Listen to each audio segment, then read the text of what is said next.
আসসালামু আলাইকুম সবাইকে। যারা কানাডায় রিসেন্টলি পড়তে আসতে চাচ্ছেন এবং প্ল্যান করছেন যে এইবার 2025 জানুয়ারি সেশনে বা উইন্টার সেশনে বা ফল সেশনে পড়তে আসবেন, তাদের জন্য খুবই গুরুত্বপূর্ণ। কিছুক্ষণ আগে আইআরসিসি একটি ঘোষণা দিয়েছে পোস্ট গ্রাজুয়েট ওয়ার্ক পারমিটের ব্যাপারে। আপনি কানাডায় পড়াশোনা করার পরে আপনি যে ফুল টাইম জব করবেন সেই পারমিশনটার ব্যাপারে নতুন ঘোষণা এসেছে।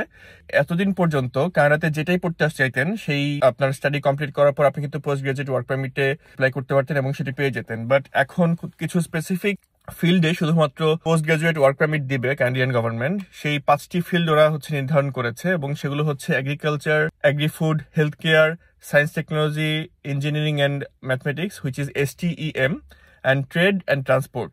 এই 5টি ক্যাটাগরিতে শুধুমাত্র পোস্ট গ্রাজুয়েট ওয়ার্ক পারমিট দেবে, আর কোনো ক্যাটাগরিতে দেবে না। সো যারা পড়তে আসবেন তারা শুধুমাত্র এই 5টি ক্যাটাগরিতে পড়তে আসলে আপনারা ওয়ার্ক পারমিট পাবেন পড়াশোনা শেষ হওয়ার পরে। এই ফুল লিঙ্কটা আমার কমেন্ট সেকশন